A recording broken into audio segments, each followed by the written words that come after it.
நண்பர்களே, ஒரு நிமிஷம் யோசிச்சு பாருங்க.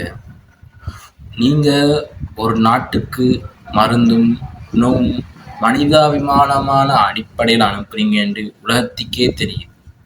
ஆனா, அந்த பெட்டிக்குள்ள இருக்கிறது ஊசி மருந்து இல்ல, தோட்டாக்களும் மெஷின் கன்களும். அதான் விஷயம். சுமார் 100 கோடி ரூபாய் மதிப்புள்ள ஆயுதங்கள். ஒரு நாட்டோட இராணுவ தளபதியே இந்த சதியில சம்பந்தப்பட்டிருக்காரு. இது ஏதோ ஹாலிவுட் சினிமா இல்ல, நேத்து UAE நடந்த நிஜமான அதிரடி சம்பவம். சூடான் நாட்டுல போர் நடந்துட்டு இருக்கிற இந்த நேரத்துல UAE இந்த மிகப்பெரிய ஆயுத கடத்தல் வலையமைப்பை உடைச்சிருக்காங்க. இன்னைக்கு வீடியோவில் நம்ம பார்க்க போகிறது இந்த சூடான் ஆயுத கடத்தல் வழக்கு எப்படி உலகையே அதிர வச்சிருக்கு, அந்த 13 பேர் யாரு, அந்த 6 கம்பெனிகள் என்ன, இதனால் சூடான் பேரில் என்ன மாற்றம் வரப்போகுது, முழுசாக அலச போகிறோம். வீடியோவை ஸ்கிப் பண்ணாமல் கடைசி வரைக்கும் பாருங்கள். ஏன்னா இது நம்ம பக்கத்து நாட்டு பிரச்சனை இல்லை, உலக அரசியலோட ஒரு இருண்ட பக்கம். சரி, இந்த விஷயத்துக்குள்ள போறதுக்கு முன்னாடி ஏன் அங்க சண்டை நடக்குதுன்னு சுருக்கமா பார்த்துடலாம். ஏன்னா அப்பதான் இந்த ஆயுத கடத்தலோட தீவிரம் புரியும்.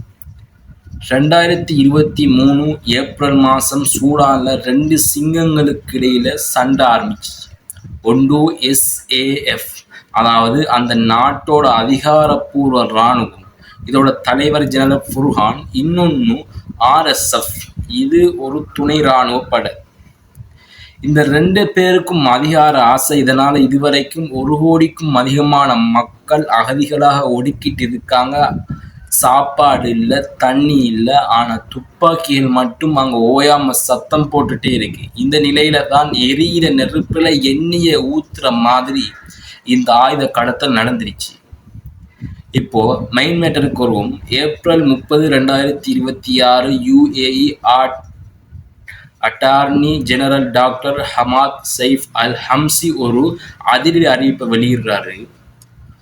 அவங்க கண்டுபிடிச்சது என்னன்னா, $13 மில்லியன், இந்திய ரூபாயில சொன்னா கிட்டத்தட்ட 108 கோடி ரூபாய் மதிப்புள்ள ஆயுதங்கள் கடத்தப்பட்டிருச்சு. இதுல கொடுமை என்னன்னா, இந்த ஆயுதங்களை ஹியூமனிடேரியன், அதாவது மனிதாபிமான உதவி பொருட்கள்னு சொல்லி பொய் டாக்குமெண்ட் ரெடி பண்ணி கடத்திருக்காங்க. என்ன ஆயுதம்? கலஷ்னிகோவ் ரக துப்பாக்கிகள், ஸ்னைப்பர் கன், கிரெனேட் லான்சர்கள். யார் அனுப்புனது? துபாயை தலைமையிடமாக கொண்டு இயங்குகிற 6 கம்பெனிகள். யாருக்கு போகுது? சூடான் இராணுவமான SAFக்கு.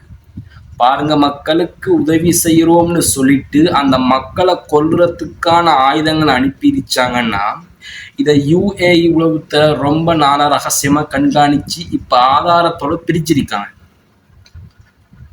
3 குற்றவாளிகளோட முகம் வழங்குது. இராணுவ தளபதி வர நீளும் கரம். மக்களே, இங்கதான் ட்விஸ்ட் இருக்கு. இதுல கைதான முக்கிய நபர் ராஷத் ஓமர் அப்துல் காதர் அலி. இவர் ஒரு பெரிய பிசினஸ்மேன். ஆனா இவருக்கு பின்னாடி இருக்கிறது யாருன்னு பார்த்தா, சூடான் இராணுவத்தோட சீஃப் ஆஃப் ஸ்டாஃப், ஒரு நாட்டோட இராணுவ பொறுப்புல இருக்கிற உயர் அதிகாரி. சட்டவிரோதமா ஆயுதம் வாங்க கம்பெனிகளை உருவாக்கி போலி ஆவணங்களை தயாரிச்சிருக்காரு. UAE என்ன சொல்லுதுன்னா, இவங்க செஞ்சது சட்டவிரோத ஆயுத வியாபாரம் முதலாவது. 2வது சொன்னது போலி முத்திரைகள், போலி கையெழுத்துகள் போட்டு அரசாங்கத்தை ஏமாத்திருக்காங்க. 2வது விஷயம். 3வது என்னன்னா, இந்த ஆயுதங்களுக்காக கைமாறின பணம் எல்லாமே ஹவாலா முறையிலையும் பண மோசடி மூலமாகவும் நடந்திருக்கு. இது ஒரு தனிநபரோட தப்பு இல்லை, இது ஒரு பெரிய சிஸ்டமேட்டிக் கிரைம். இந்த வழக்கு ஏன் இவ்வளவு முக்கியம்னு நீங்க கேட்கலாம். முதல் விஷயம், சர்வதேச சமூகத்துக்கு UAE ஒரு மெசேஜ் சொல்லியிருக்காங்க. எங்க நாட்டை பயன்படுத்தி யாரும் தப்பு பண்ண முடியாது, எங்க நீதி கட்டமைப்பு ரொம்ப ஸ்ட்ராங்கா இருக்குன்னு நிரூபிச்சிருக்காங்க. 2வது, இந்த ஆயுதங்கள் சூடான் இராணுவத்துக்கு போய் சேர்ந்திருந்தா அந்த நாட்டில் நடக்கிற போர் இன்னும் 5 வருஷம் முடியாம போயிருக்கும். ஒவ்வொரு தடவை துப்பாக்கி சத்தம் கேட்கும் போதும் அங்க இருக்கிற ஒரு குழந்தையோட எதிர்காலம் அழி. 3வது, UN ஆர்ம்ஸ் எம்பர்கோ. ஐக்கிய நாடுகள் சபை சில நாடுகளுக்கு ஆயுதம் வழங்கக்கூடாதுன்னு தடை விதிச்சிருக்காங்க. அந்த தடையை மீறி இந்த டீல் நடந்திருக்கு. இதனால சர்வதேச நீதிமன்றத்தில் ICC கூட இந்த வழக்கு போக வாய்ப்பு இருக்கு. ஆக இந்த சூடான் ஆயுத கடத்து வழக்கு அப்படிங்கிறது வெறும் பணத்துக்கான விஷயம் இல்லை. இது ஒரு அதிகார பசி மற்றும் மனித உயிர்களோட விளையாட சூதாட்டம். UAE அரசாங்கம் இப்போ அந்த 13 பேரையும் கோர்ட்டுக்கு இழுத்திருக்காங்க. இதுக்கப்புறம் சூடான் இராணுவம் என்ன பதில் சொல்ல போகுதுன்றதையும் பொறுத்திருந்து பார்க்கணும். உங்களுக்கு என்ன தோணுது? ஒரு நாட்டோட இராணுவமே இப்படி ரகசியமா ஆயுதம் கடத்துறது சரியா? இல்லை இந்த விஷயத்துல UAE எடுத்த நடவடிக்கை பத்தி நீங்க என்ன நினைக்கிறீங்க?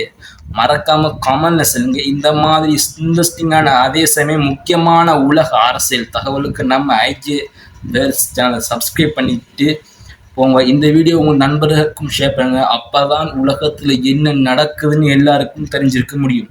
அடுத்த வீடியோ உங்களை சந்திக்க நன்றி. நான் உங்கள் IG.